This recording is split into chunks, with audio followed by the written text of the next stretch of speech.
여러분, 만약 내일 미국 증시가 30% 폭락하면 여러분 계좌는 어떻게 대응할 준비가 되어 있으신지요? 오늘은 제가 월가와 국내 금융권에서 실제로 사용해 온 폭락장 사전 처방 한 가지 리밸런싱 현금 비중 규칙을 공개합니다. 안녕하세요. 여운봉 박사입니다. 국내 은행과 뉴욕 월가 종합금융회사에서 실전 경험을 쌓았고, 지금은 대학교에서 20년 넘게 금융경제를 강의하고 있습니다. 이 영상은 네 가지 흐름으로 진행됩니다. 첫째, 과거 폭락장 데이터. 둘째, 우리가 왜 폭락장에서 무너지는지. 셋째, 리밸런싱과 현금 비중 룰의 원리.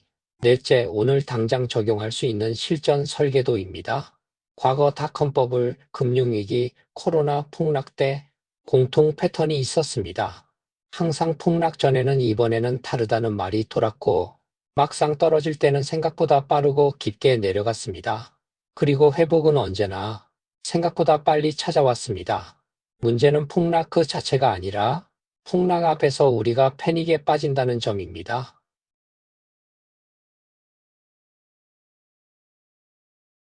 우리 뇌는 손실을 이익보다 더 크게 느끼도록 설계되어 있습니다.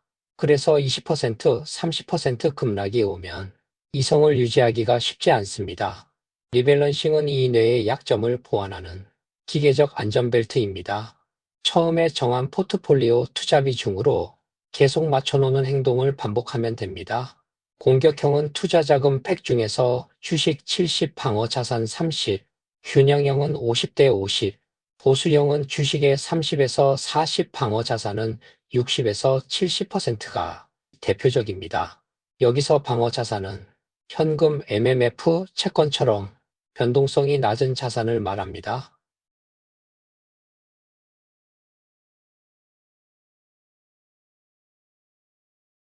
예를 들어 보겠습니다. 주식 50, 방어 50으로 시작해서 주식이 크게 올라 57%까지 비중이 증가했다고 하겠습니다. 이때 리밸런싱은 초과된 주식을 일부 매도해 방어 자산으로 옮기게 합니다. 그렇게 함으로써 다시 원래의 포트폴리오 비중인 50%대 50%로 되돌려 놓는 겁니다. 이렇게 함으로써 일부 주식을 높은 가격에서 팔아 일부 이익을 확정하고 미래 폭락에 대비한 현금 채권을 더 두텁게 만드는 효과가 있습니다. 반대로 폭락이 와서 주식 비중이 40%로 줄어들면 줄어든 주식 비중을 다시 50%로 맞춰 놓아야 하는데요. 방어 자산인 채권을 일부 팔아서 아니면 현금 자금의 일부를 옮겨 주식을 다시 50%까지 채우게 합니다. 결국 비싸게 팔고 싸게 사는 행동을 자동으로 반복하게 됩니다. 여기서 중요한 것은 내가 시장을 맞춰서 한 것이 아니라는 점입니다. 단지 내가 미리 정해둔 50대 50 룰을 따라간 것일 뿐입니다. 이 원칙은 특히 60대 이후에 중요합니다. 은퇴 후에는 순서 리스크가 가장 큰 위협입니다.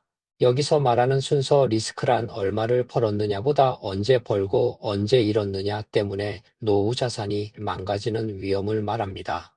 다시 말해서 수익률 평균은 똑같은데 하락이 먼저 오면 계좌가 훨씬 더 빨리 무너지는 현상입니다. 같은 수익률인데 순서만 바뀌었을 때 어떤 일이 생기는지 숫자로 한번 보겠습니다. 여기 A, B 두 사람이 있습니다. 둘 다 처음에는 1억 원으로 시작합니다. 그런데 둘 다 3년 동안의 평균 수익률을 계산해 보면 똑같이 0%입니다. 그럼 두 사람의 3년간 수익률 추이를 보겠습니다. A의 3년간 수익률 순서는 1년차 때는 마이너스 20%, 2년차 때는 10%, 3년차에 10% 수익이었습니다. 반면에 B의 3년간 수익률은 다음과 같습니다. 1년차엔 10%, 2년차에도 10%, 그러나 3년차에는 마이너스 20%를 기록했습니다. 상기 두 사람의 평균 수익률을 계산해 보면 동일하게 0%입니다. 그런데 중요한 차이가 하나 있습니다. A와 B가 매년 2천만 원씩 생활비로 빼쓴다고 하면 어느 1년 차에 마이너스 20% 폭락이 나고 자산이 줄어든 상태에서 2천만 원을 뺐습니다. 이걸 연속해서 반복하면 나중에는 A의 자산이 B보다 훨씬 더 빨리 고갈됩니다. B는 반대로 1, 2년 차에 수익이 날 때 자산이 큰 상태에서 2천만 원을 뺏으기 때문에 같은 2천만 원이라도 타격이 훨씬 덜합니다. 이처럼 둘 다 3년 동안의 평균 수익률이 똑같이 0% 수익률인데도 하락이 앞에 오느냐 뒤에 오느냐에 따라 10년, 20년 후 노후 자산의 생존 확률이 완전히 달라집니다. 여러분, 이런 그림을 떠올려 보겠습니다. 계단을 내려가는데 어떤 사람은 처음 몇 칸을 한 번에 쿵 떨어지고 그 다음엔 천천히 내려갑니다. 또 다른 사람은 처음에는 천천히 한 칸씩 내려가다가 마지막에 몇 칸을 한 번에 쿵 내려갑니다. 어차피 내려온 계단 수는 똑같은데 어느 쪽이 더 위험해 보입니까? 바로 처음에 많이 떨어지는 쪽입니다. 노후 자산도 똑같습니다.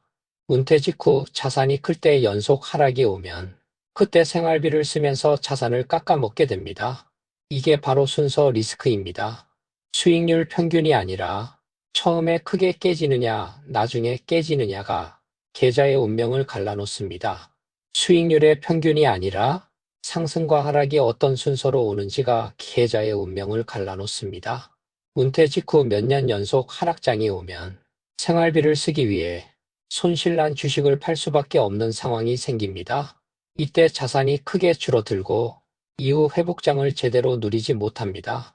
이렇게 하락이 앞에 오느냐, 뒤에 오느냐에 따라 10년, 20년 후 노후 자산의 생존 확률이 완전히 달라집니다.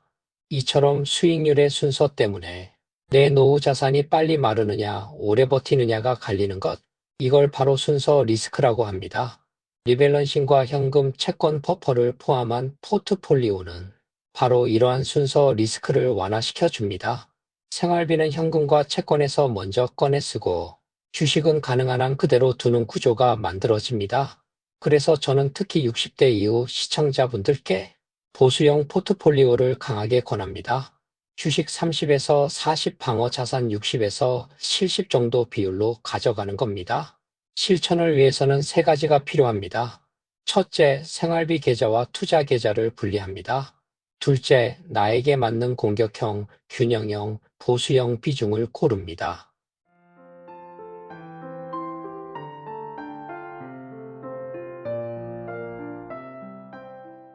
셋째, 리밸런싱 기준을 정합니다.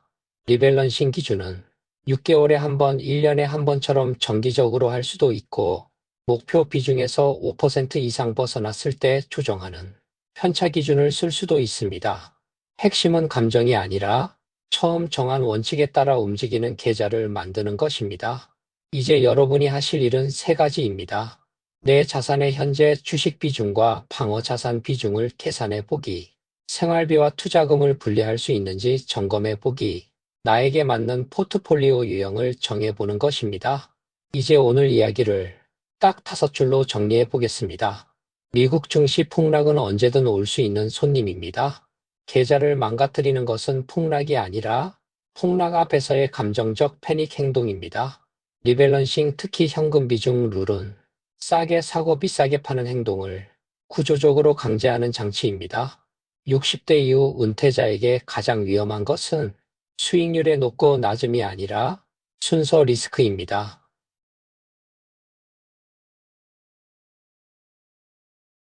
핵심 재무관리 3원칙을 지켜보시기 바랍니다. 즉, 생활비 계좌 분리, 보수형 리밸런싱, 포트폴리오, 그리고 정기적 점검만으로 우리는 앞으로 다가올 폭락장을 상당 부분 견딜 수 있습니다. 증권시장뿐만 아니라 모든 경제 상황에는 항상 폭락장이 찾아오게 마련입니다. 그것이 경제 원리이거든요. 비유하면 사람들이 살이 많이 찌면 어느 때인가 다이어트를 해서 살을 빼야 합니다. 그리고 나면 다시 폭식을 시작해서 다시 살이 찌고 또 운동해서 빼고, 이런 사이클을 하는 것처럼 경제도 마찬가지입니다.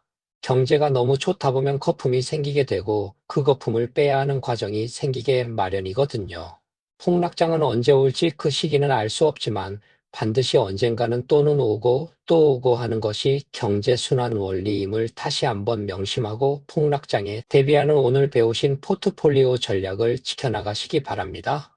오늘 영상이 여러분의 노후와 계좌를 지키는 데 작은 도움이 되기를 바랍니다. 도움이 되었다면 구독과 좋아요 부탁드립니다. 여러분의 의견과 궁금한 점은 댓글로 남겨주시면 제가 가능한 한 성심껏 답변 드리겠습니다. 시청해 주셔서 감사합니다.